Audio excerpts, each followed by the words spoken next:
성경 말씀 함께 보겠습니다. 오늘 우리에게 주신 하나님의 말씀은 신약성경 요한계시록 15장 1절부터 4절 말씀입니다. 찾으셨으면 제가 봉독합니다. 또 하늘에 크고 이상한 다른 이적을 보매 일곱 천사가 일곱 재앙을 가졌으니 곧 마지막 재앙이라. 하나님의 진노가 이것으로 마치리로다.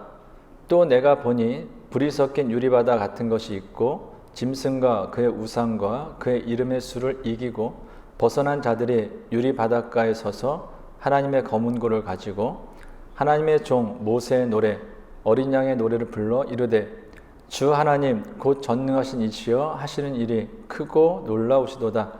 만국의 왕이시여 주의 길이 의롭고 참되시도다. 주여 누가 주의 이름을 두려워하지 아니하며 영화롭게 하지 아니하오리이까. 오직 주만 거룩하시니이다. 주의 의로우신 일이 나타났음에 만국이 와서 주께 경배하리이다 하더라. 아멘. 오늘은 성도들의 승리의 노래라는 제목으로 하나님 말씀 대언하겠습니다. 요한계시록에는 세 가지의 재앙이 나옵니다. 일곱 인의 재앙, 일곱 나팔 재앙, 일곱 대접 재앙이 그것입니다. 인의 재앙은 예수님께서 두루마리의 인을 떼실 때마다 나온 재앙으로 계시를 강조한 것이고, 나팔 재앙은 천사가 나팔을 불 때마다 나오는 재앙으로 경고를 강조한 것입니다. 그리고 마지막 재앙인 대접 재앙은 천사가 대접을 쏟을 때마다 나온 재앙으로 심판을 강조한 것입니다. 오늘부터 살펴볼 요한계시록 15장과 16장은 일곱 대접의 재앙에 대해서 기록하고 있습니다. 오늘 본문 1절입니다. 또 하늘에 크고 이상한 다른 이적을 보매 일곱 천사가 일곱 재앙을 가졌으니 곧 마지막 재앙이라. 하나님의 진노가 이것으로 마치리로다. 사도 요한은 환상 중에 일곱 천사가 일곱 재앙을 가지고 있는 것을 보았습니다. 이 일곱 재앙은 마지막 재앙으로 일곱 대접에 담긴 재앙을 의미합니다. 그런데 방금 읽은 1절을 보면은 일곱 천사가 가진 일곱 재앙은 마지막 재앙인데 그것으로 하나님의 진노가 마칠 것이다 라고 말씀하고 있는 것을 볼 수 있습니다. 이것은 일곱 대접 재앙 이후에는 더 이상의 심판이 없다라는 것입니다. 그리고 더 이상의 심판이 없다라는 것이 우리에게 주는 중요한 메시지는 그러므로 더 이상 회개할 기회는 없다라는 것입니다. 이 땅을 향한 하나님의 마음은 심판이 아닙니다. 이 땅을 향한 하나님의 마음은 회개이며 구원입니다. 그래서 하나님께서 이 땅에 일곱인의 재앙, 일곱 나팔의 재앙을 내리신 것은 이 땅을 심판하기 위함이 아니라 사람들로 하여금 회개하고 하나님께로 돌아오도록 하려는 일종의 경고이며 기회였습니다. 그래서 심판이 진행 중이다라는 것은 아직도 회개할 기회가 남아있다라는 의미가 됩니다. 그러나 일곱 대접 재앙이 마지막 재앙이며 그것으로 인해서 하나님의 진노가 그친다라는 것은 이제 더 이상 회개할 기회는 주어지지 않는다라는 것이 되는 것입니다. 모든 것에는 시작이 있듯이 끝이 있습니다. 우리 기독교는 특히 시작에서 끝으로 달려가는 것입니다. 회개 역시 동일합니다. 회개할 수 있는 기회는 영원히 계속되지 않습니다. 죽음이라는 개인의 종말이든지 아니면 하나님께서 이 땅을 심판하시는 인류의 종말이든지 언젠가 이 땅에는 모든 것이 개인적으로든 세상이든 종말이 오게 되어 있습니다. 그리고 중요한 것은 그 누구도 내가 언제 개인적으로 죽음을 통하여서 개인의 종말을 맞이할지 또한 이 땅에 하나님의 심판을 통하여서 이 땅의 마지막을 맞이할지는 아무도 알지 못한다라는 것입니다. 그래서 회개라는 것은 할 수 있을 때야 됩니다. 회개하기 가장 좋을 때는 언제냐? 바로 오늘입니다.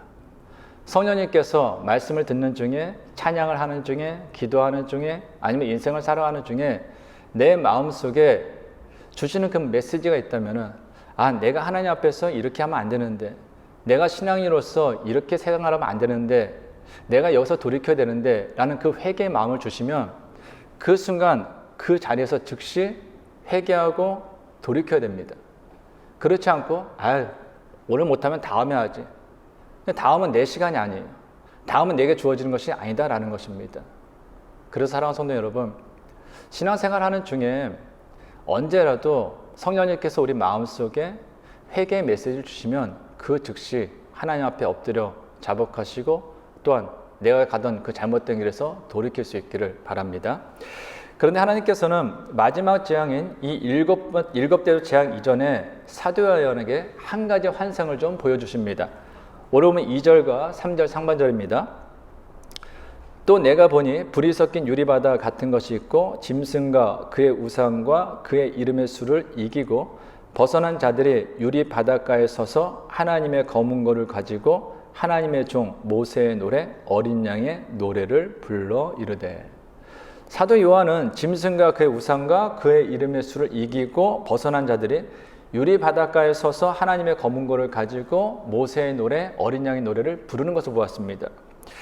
요한계시록 13장에서 살펴봤던 것처럼 땅에서 올라온 둘째 짐승으로 묘사된 거짓 선지자가 사람들로 하여금 바다에서 나온 첫째 짐승으로 묘사된 그 적그리스도와 그 우상에게 경배하게 하고 짐승의 수를 상징하는 표를 오른손과 이마에 찍도록 하는 것을 보았습니다.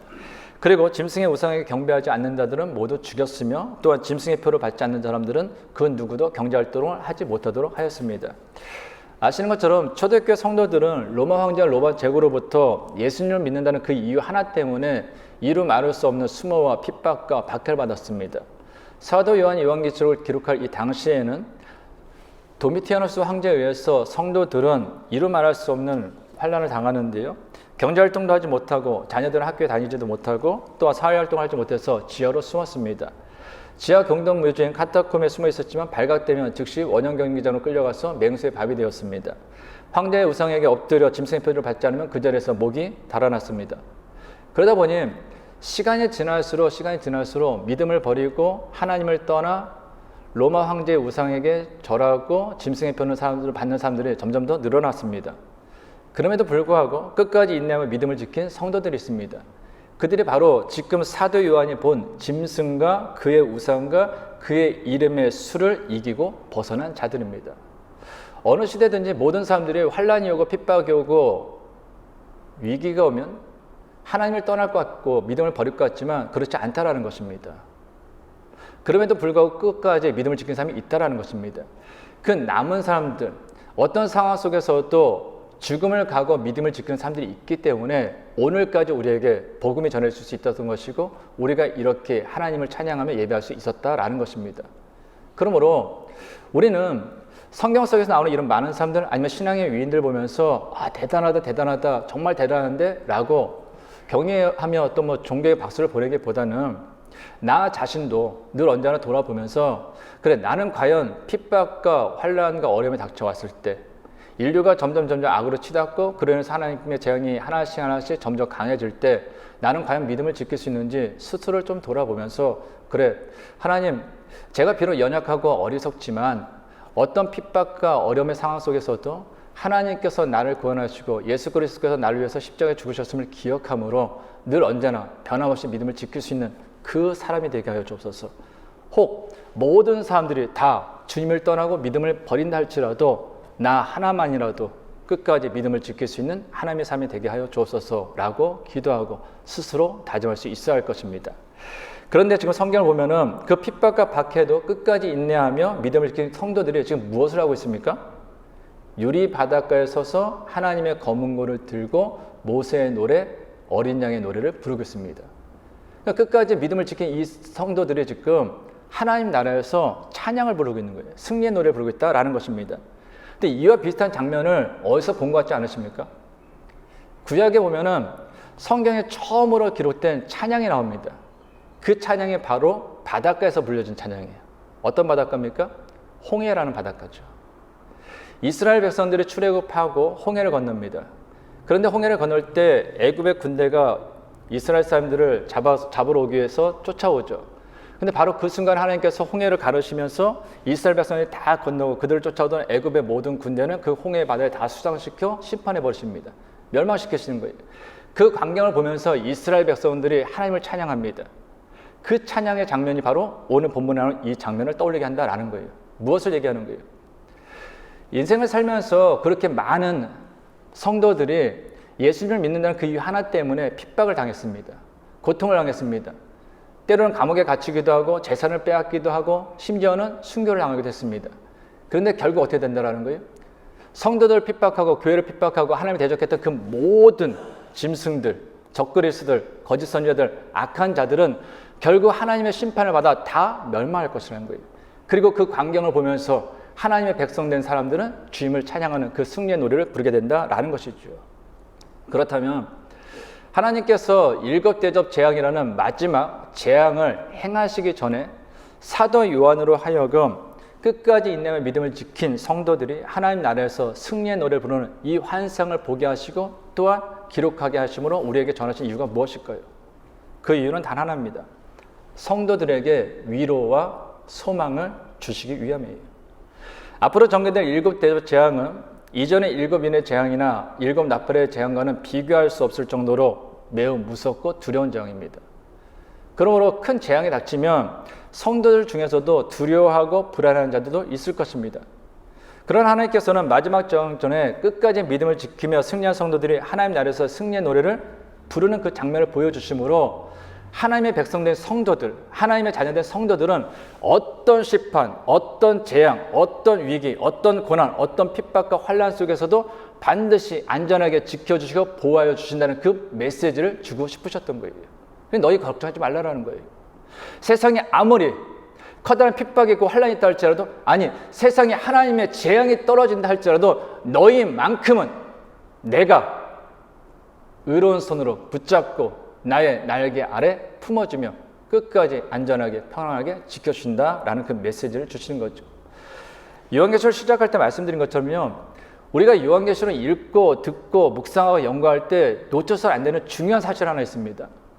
요한계시록은 심판을 위해서 쓰여진 책이 아니라는 거예요. 요한계시록은 이 땅의 교회, 특히 핍박과 박해를 당하는 성도들에게 위로를 주시기 위하여 하나님께서 사도 요한으로 하여금 환상을 보게 하시고 듣게 하셔서 우리에게 전해주신 소망의 책, 위로의 책이다라는 것입니다.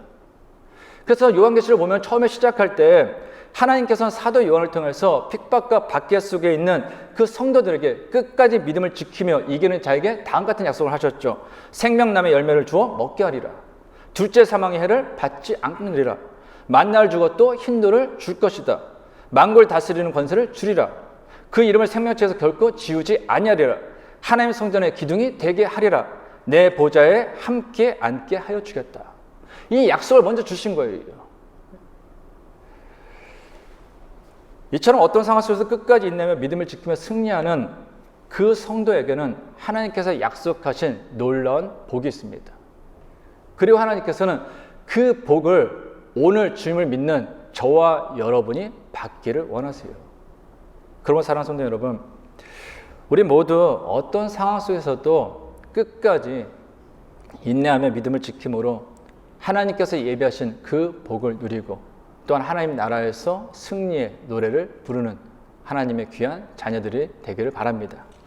그런데 우리들이 이처럼 어떤 상황 속에서도 끝까지 믿음을 지키고 결국에는 승리하여 하나님 나라에서 승리의 노래를 부르는 승리하는 성도가 되려면 다음에 두 가지 사실을 좀 기억해야 될 필요가 있습니다.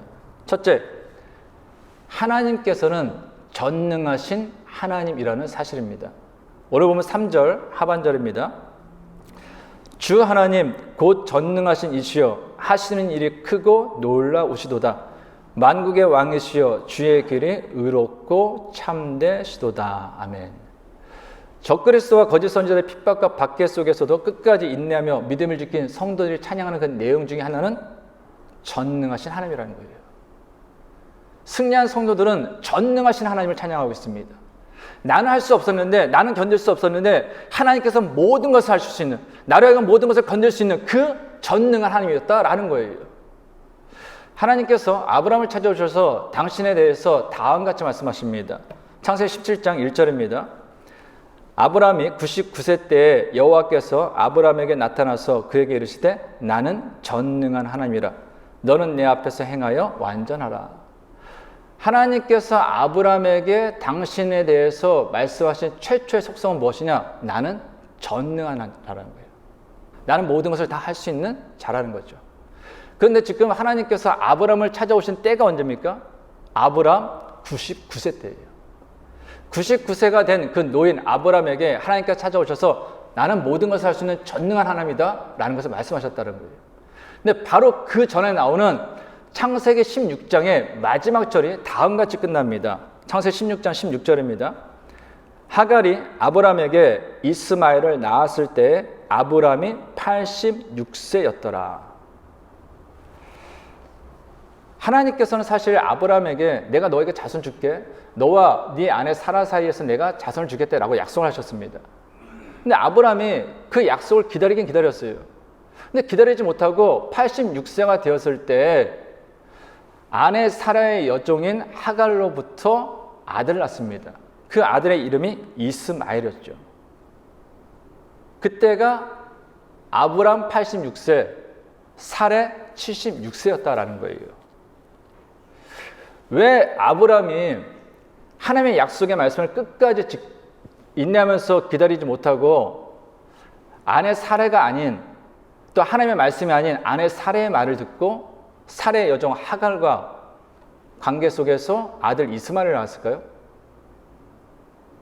할 수 없다라고 생각했기 때문이에요. 그의 나이 86세거든요. 아내 사레 76세거든요. 이미 생리가 다 끝났어요. 여성으로서 더 이상 아이를 낳을 수 없는 불가능한 처지가 되었다라는 거예요. 그래서 아브라함은 생각했겠죠. 아내 사레도 생각했겠죠. 난 이제 여자로서 아이를 낳을 수 있는 상황이 끝났으니 이젠 더 이상 불가능하니 인간의 능력으로 생각했을 때, 인간의 이성으로 생각할 때, 자연 법칙 생각할 때 이건 도저히 불가능한 일이니 하나님의 약속이 반드시 나를 통해서 아들을 낳는 것이 아니라 내 종 하갈을 통해서 아들을 낳는 것일 수 있지 않겠냐라고 이야기한 거죠. 그리고 그 말에 솔깃한 아브라함은 하갈과 관계 속에서 이스마엘이라는 아들을 낳은 것입니다. 그런데 그로부터 13년의 세월이 흘렀습니다. 13년의 세월이 흘렀으니 아브라함은 이제 99세가 되었죠. 사레는 89세가 되었습니다. 근데 그때 하나님께서 아브라함을 찾아오셔서 나는 전능한 하나님이라는 거예요. 무슨 얘기예요? 너 나 못 믿었지? 너는 기껏해야 나를 네 생각처럼, 네 이성처럼, 자연의 법칙대로, 인간의 능력, 그 한계에 가지고 너 나를 판단했지? 근데 나 전능한 하나님이야. 나 모든 걸 다 할 수 있는 전능한 하나님이야. 너 내가 하늘에 있는 해를 만들었다며. 너 내가 달을 만들었다며. 내가 천지를 다 만들었다며. 그런데 어떻게? 네 나이가 86세 됐다고, 네 아내가 76세 됐다고 내 말을 끝까지 믿지 못하고 어떻게 그럴 수 있니? 라는 의미죠. 그리고 그 순간 하나님께서 뭐라 말씀하십니까? 내가 너와 네 아내 사레 사이에서 아들을 주겠다라고 말씀하십니다.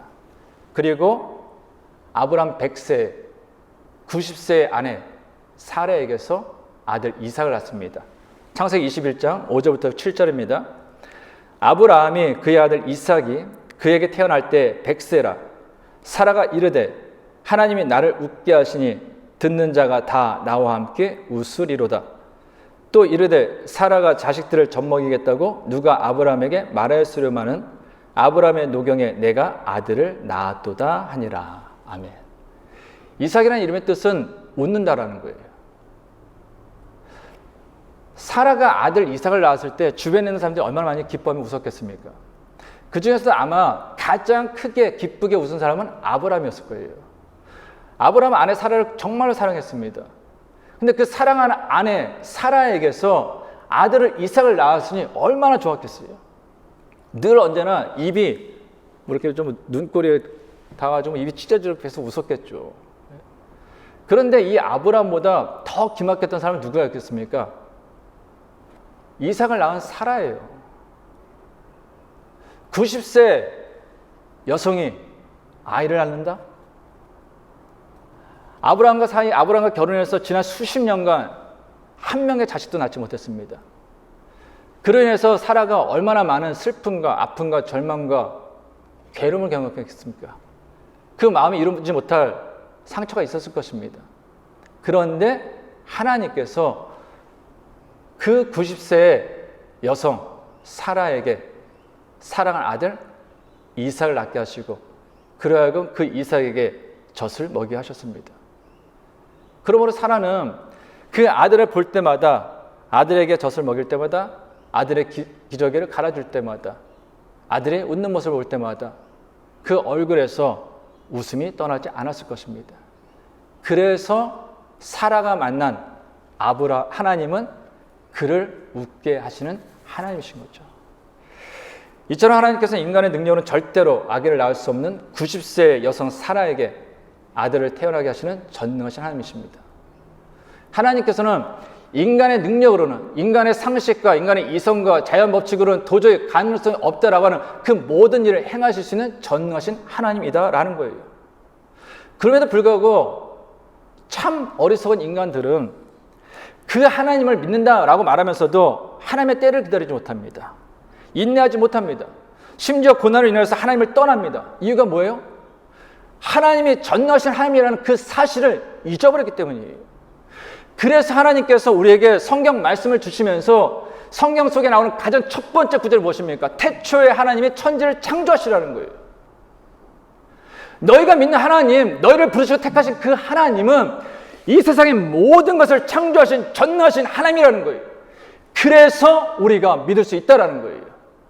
그래서 그 전능하신 하나님을 믿는다면 인생 중에 때론 힘들고 어렵고 고난이 있다 할지라도 인내할 수 있다라는 거예요. 왜요? 그 전능하신 하나님은 90세의 사라에게 아들 이삭을 주심으로 그의 절망을 소망으로 바꾸고 그의 얼굴에 기쁨을 회복시켜 주신 것처럼 끝까지 전능하신 하나님을 믿고 의지하며 인내하는 그 사람에게는 오늘의 슬픔이, 오늘의 절망이 기쁨으로, 소망으로 바꿔주시는 전능하신 하나님이시기 때문입니다. 그러므로 사랑하는 성도 여러분, 인생을 살면서 힘들고 어려울 때일수록 우리가 믿는 하나님은 전능하신 하나님이심을 기억하십시오. 그 전능하신 하나님께 소망을 두십시오. 그래야 우리는 이 땅이 어떻게 변하든 간에, 어떻게 흔들든 간에, 어떤 고난과 환난이 있든 간에 관계없이 끝까지 믿음을 지키며 주님의 사람으로서 살아갈 수 있다라는 것입니다. 두 번째로 우리가 잊지 말고 기억해야 할 한 가지 사실은 하나님께서는 의로우신 하나님이시다라는 사실입니다. 오늘 보면 3절 하반절과 4절입니다. 주 하나님 곧 전능하신 이시여 하시는 일이 크고 놀라우시도다. 만국의 왕이시여 주의 길이 의롭고 참되시도다. 주여 누가 주의 이름을 두려워하지 아니하며 영화롭게 하지 아니하오리까. 오직 주만 거룩하시니이다. 주의 의로우신 일이 나타났음에 만국이 와서 주께 경배하리이다 하더라. 아멘. 방금 그 3절 하반절과 4절을 보면은 거듭 강조되는 중요한 단어가 있습니다. 바로 주님의 의로우심이라는 거예요. 즉 끝까지 믿음을 지키며 인내하며 승리한 성도들은 지금 의로우신 하나님을 찬양하고 있는 거예요. 성도님들 한번 질문을 드리겠습니다. 이 세상을 바라보시면서 의롭다고 생각하십니까? 이 세상이 공평하다고 생각하십니까? 정직한 사람, 바르게 살아가려는 그 사람들이 정말로 정당한 대우를 받고 있다라고 생각하십니까? 아니면 그 반대라고 생각하십니까? 사실 우리들이 살아가는 이 세상을 보면 정의롭지도 않고 공평하지도 않고 거짓을 일삼고 불의를 저지르며 악을 행하는 사람들이 더 잘 사는 것 같아 화가 날 때가 있지 않습니까? 얼마 전에 이제 요새 이제 한국의 정치적인 상황이 시끄럽죠. 그래서 저도 잘 안 보는데 인사청문회 이제 내용 중에 하나 그런 게 있더라고요. 몇 년 전 사건인데 다시 한번 기억이 나더라고요. 판사일 때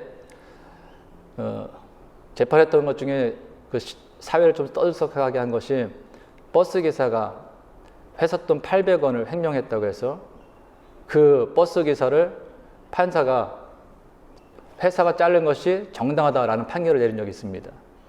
근데 800원을 물론 회사 돈인데 800원을 작다 크다 관계없이 이야기하지 않고 간 건 나쁜 거죠. 근데 얘기를 들어보니까 그거예요. 800원을 한 번에 가진 것도 아니더라고요. 당시 이제 한국에 커피 잡혀간 게 있지 않습니까? 그러니까 버스 기사들이 그 정해진 시간 동안 돌고 하니까 피곤해요, 사실. 그래서 졸음운전하고 하는 경우도 있죠. 그러니까 이 버스 기사가 낸 요금들이 있을 거 아니에요. 거기서 100원씩 커피 먹을 때 100원을 한 번 넣은 거예요. 그게 8번 해가지고 800원이 된 거죠. 그래서 회사가 그걸 알고 잘랐습니다. 재판을 했는데 이 판사가 그럼 회사가 옳은 결정한 거다. 회사 편을 들어줬어요. 그걸로 인해서 그 가족은 어떻게 됐겠습니까? 가정의 생계를 잃었으니 비참한 처지가 된 거예요. 동일한 판사가 재벌가 아니면 정치에 있는 사람들 아니면 법조계에 있는 사람들한테 판단을 하는데 수십만 원, 수억 횡령했는데 괜찮다라는 거예요. 이게 어떻게 정의롭습니까? 적어도 법 앞에서는 모든 사람이 평등해야죠. 적어도 법원에서는 800원 다는 건 800원을 훔친 사람이 죄인이면 10억, 1000억 훔친 사람도 죄인이 되는 거 아니겠습니까? 요즘 이게 공평하지 않으니까 젊은이들 사이에서 그런 얘기가 나오는 거예요. 야, 사기 치려면 오히려 수십억, 수백억 쳐가지고 잠깐 교도소 감옥 갔다 와서 그 뒤에 떵떵거리며 사는 게 낫지. 이런 얘기를 한다라는 것입니다. 우리 이런 마음을 시편 73편을 기록한 그 아삽이라는 시인을 통해서 좀 느끼게 됩니다. 시편 73편 4절에서 13절입니다. 좀 긴데요. 표준 세번역성으로 제가 좀 읽어드리겠습니다. 한번 잘 들어보세요. 그들은 죽을 때에도 고통이 없으며 몸은 멀쩡하고 윤기까지 흐른다. 사람들이 흔히들 당하는 그런 고통이 그들에게는 없으며 사람들이 의뢰당하는 재앙도 그들에게는 아예 가까이 가지 않는다. 오만은 그들의 목걸이요 폭력은 그들의 나들이 옷이다. 그들은 피둥피둥 살이 쪄서 거만하게 눈을 찢겨뜨고 다니며 마음에는 헛된 상상이 가득하며 언제나 남을 비웃으며 악의 참 말을 쏘아붙이고 거만한 모습으로 포곤하기를 즐긴다. 입으로는 하늘을 비방하고 혀로는 땅을 휩쓸고 다닌다.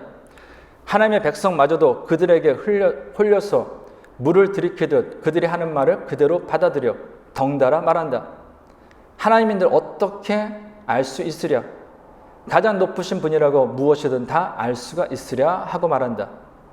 그런데 놀랍게도 그들은 모두가 악인인데도 신세가 언제나 편하고 재산은 늘어만 가는구나. 이렇다면 내가 깨끗한 마음으로 살아온 것과 내 손으로 죄를 짓지 않고 깨끗하게 살아온 것이 허사라는 말인가? 어떻습니까? 이 세상 바라보면서 이 시인의 탄식에 공감되지 않습니까? 정의롭지도 않고 공평하지도 않고 거짓을 일삼고 불의를 저지르며 악을 행하는 사람들, 그들 아무런 해를 당하지 않아요. 오히려 시인이 표현한 것처럼 얼굴에 윤기가 잘잘 흐르고 배에 살이 찌고 늙을 때까지 그 많은 돈으로 관리 받아가지고 더 건강하게 죽을 때도 어떤 고통도 없이 죽는 것 같아요. 그런 모습을 보면 어떻습니까? 화가 나죠. 그런 사람들 보면 하나님께서 즉시 좀 때려주시면, 아니면 말 그대로 뭐 벼락이라도 내려주셔가지고 그 자리에서 딱 어떻게 해주시면은 세상 사람들이 야, 하나님 살아계시구나, 우리가 좀 바르게 살아야겠구나, 이런 생각을 할 것 같아요. 근데 안 그렇다라는 거예요. 그러니까 이 불공평한 세상, 악인들이 그렇게 사는 거 보면은 짜증이 나죠. 심지어는 하나님께서는 왜 그렇게 가만히 계시는지, 왜 그들 두시는지 하나님께도 짜증이 날 때가 있다라는 것입니다. 저도 간혹가다 그럴 때가 있습니다. 그래서 너무나 속상할 때가 있어요. 그래서 어떨 때는 하나님을 향해서 기도하면서 짜증을 부릴 때가 있습니다. 근데 지금 시인이 그런 것 같아요. 그런데 중요한 것이 하나 있습니다. 이렇게 불공평한 세상, 악한 사람들 어떤 해를 당하지 않고 하나님께서 그들에게 재앙을 내리지 않는 그 모습을 보면서 탄식하던 이 시인이 하나님의 성전에서 기도하면서 매우 중요한 사실 하나를 깨닫게 됩니다. 시편 73편 17절에서 19절입니다. 그러나 마침내 하나님의 성소에 들어가서야 악한 자들의 종말이 어떻게 되리라는 것을 깨닫게 되었습니다. 주님께서 그들을 미끄러운 곳에 세우시며 거기에서 넘어져서 멸망에 이르게 하십니다. 그들이 갑자기 놀라운 일을 당하고 공포에 떨면서 자취를 감추며 마침내 끝장을 맞이합니다. 이 시편 기자는 하나님의 성전에서 기도할 때 환상 가운데 악한 사람들이 결국에는 하나님의 심판을 받아 멸망하는 그 장면을 봅니다. 결국 악한 자는 어떻게 된다는 거예요? 심판을 받는다라는 거예요. 우리가 짜증나는 이유가 무엇입니까? 이 땅에서 괜찮아 보이기 때문이에요. 죽음으로써 괜찮아 보이기 때문이에요. 그러나 말씀드린 것처럼 죽음은 끝이 아니라 죽음은 그때부터 영원한 시작이 되는 것입니다. 그리고 하나님의 심판은 악한 자에게 영원히 계속된다라고 말씀드렸습니다. 죽고 싶어도 죽을 수 없는 것, 끝없는 그 고통을 당한다라는 것이죠. 그래서 그 온갖 핍박과 수모와 박해 속에서도 끝까지 인내하며 믿음을 지킨 그 사람들은 하나님 나라에서 의로우신 하나님, 그 하나님을 찬양하였던 것입니다. 믿음을 버리고 하나님을 떠나는 사람들 중에서는요, 하나님께서 불의하고 불공평하고 악을 행하는 사람들에게 어떠한 재앙도 내리지 않는 그 모습에 실망해서 떠나는 사람들도 있습니다. 하나님을 떠나지 않았어도 때로는 불의한 상황 때문에 아니면 불의한 사람들 때문에 악한 사람들 때문에 믿음이 흔들리는 사람들도 있습니다. 그러나 기억하십시오. 우리가 믿는 그 하나님은 어떤 작은 죄도 어떤 작은 악도 불의도 결코 용납하실 수 없는 의로운 하나님이십니다. 그래서 우리를 구원하시기 원하셨음에도 불구하고 그 죄에 대한 대가는 바로 치러야 되기 때문에 독생자들 예수 그리스도를 우리를 죄를 대신해 십자가에서 친히 피 흘리게 하신 거 아닙니까? 그러므로 사랑하는 성도 여러분, 불의하게 생각되는 것이 있습니까? 불공평하다고 생각하는 것이 있습니까? 악한 자들이 있습니까? 그 판단은 하나님께 맡기십시오. 여러분들이 그걸 붙잡고 판단하고 비난하고 생각하면요, 하나님께서 우리에게 주신 오늘이라는 그 귀한 선물을 짜증으로, 탄식으로, 괴로움으로 우리는 헛되게 보낼 수밖에 없습니다. 그 모든 판단은 하나님께 맡기고 전능하신 하나님께 소망을 두시고 하나님께서 또 우리에게 새롭게 허락하시는 그 일주일의 삶을 날마다 주님과 동행하시고 사시기 바랍니다. 그때 우리들의 인생은 하나님 나라에서 부를 그 승리의 노래를 이 땅에서 부르는 아름다운 행복의 예행 연습이 될 것입니다. 바라오네 저와 여러분 모두가 그 전능하신 하나님, 의로우신 하나님을 믿고 의지함으로 그 하나님과 날마다 승리의 노래를 부르며 살아갈 수 있는 하나님의 자녀들이 될 수 있기를 간절히 주님의 이름으로 축원합니다. 기도하겠습니다. 하나님 아버지, 하나님께서는 모든 것을 하실 수 있는 전능하신 하나님이십니다. 하나님께서는 결코 죄를 용납하실 수 없는 의로우신 하나님이십니다. 그러므로 어떤 상황 속에서도 모든 것을 하실 수 있는 전능하신 하나님을 기억함으로 오늘의 절망을 기쁨으로 바꾸실 하나님께 소망을 두고 인내하며 믿음으로 승리하게 하옵소서. 모든 악에 대해서는 의로우신 하나님께 맡기고 믿음의 사람으로서 끝까지 믿음을 지키며 하나님 말씀에 순종하며 하나님 나라 백성답게 살아가게 하옵소서. 그리고 결국에는 하나님 나라에서 승리의 노래를 부르는 복된 인생이 되게 하옵소서. 예수님의 이름으로 기도하옵나이다.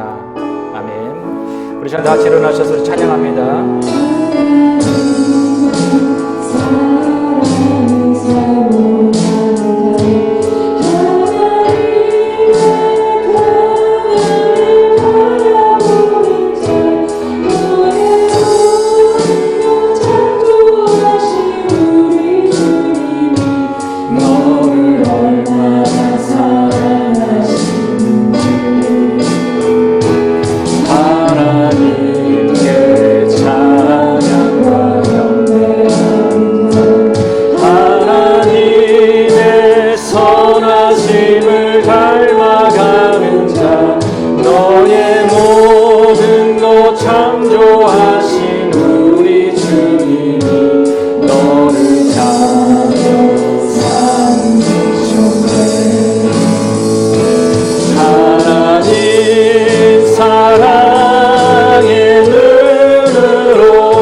하시니 너는 어느 곳에 있든지 주를 향하고 주만 바라볼지라 주만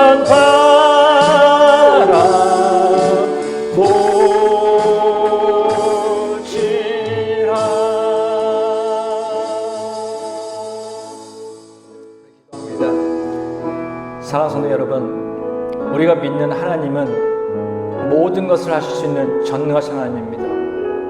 우리가 믿는 하나님은 악한 자를 결코 그대로 용납하실 수 없는 의로우신 하나님이십니다. 그러므로 사랑하는 성도 여러분, 그 하나님을 바라보십시오. 내가 무엇인가를 하려고 하기보다는 전능하신 그 하나님을 바라보시고, 내가 불의한 그 사람들을 판단하고 비난하고 정죄하기보다는 의로우신 하나님을 바라보십시오. 하나님 때 모든 것을 이루실 것입니다. 우리 같이 기도할 때 하나님 모든 것을 하나님께 맡기고 오직 하나님만 바라보며 하나님만 의지하며 하나님과 함께 주어진 인생을 살아가는 승리한 증거가 되게 하여 줘서 우리 같이 주 앞에 기도하겠습니다. 하나님 정말로 감사드립니다. 하나님께서는 전능하신 분이십니다. 하나님께서 의로우신 분이십니다. 그 하나님께서는 반드시 우리들의 인생길 가운데 찾아오셔서 우리들에게 원하는 그 모든 것을 행해주시며 이 땅의 불의한 모든 것을 심판하시는 의로우신 하나님이십니다. 그러므로 하나님이시여, 우리가 인생을 살아가면서 어떤 상황 가운데 있다 할지라도 내 때를 기다리는 것이 아니라 하나님의 때를 기다리게 하여 주시오. 내가 무엇인가를 하려기보다는 하나님께서 행하시는 그 모든 일을 믿음으로 기대할 수 있는 때가 되게 하여 주시옵소서. 또한 하나님이시여, 진정을 불의한 자를 결코 용서하지 않는 그 진리로우신 하나님을 기대하고 그 하나님께 모든 걸 맡김으로 하나님만을 바라보므로 하나님만을 의지함으로 하나님의 사람으로서 인생길에서 빛과 소금의 거룩의 감당으로 살아감으로 하나님께서 행하시는 그 모든 일을 우리의 삶을 통해서 이 땅에 보이는 제가 되게 하여 주시옵소서. 그래서 우리의 삶을 통해서 이 땅에 살아가는 능력이 더욱더 펼쳐지게 하여 주시오. 이 땅에 많은 사람들도 주를 맡게 하여 주시오. 주의 은혜를 이 땅에 펼쳐주시도록 인도하여 주시옵소서. 그래서 우리 모두가 결국에는 승리하여 결국에는 믿음을 지킴으로 하나님 나라에서 승리의 노릇을 쓸 수 있는 모든 하나님의 거룩한 백성들에게 하여 주시옵소서.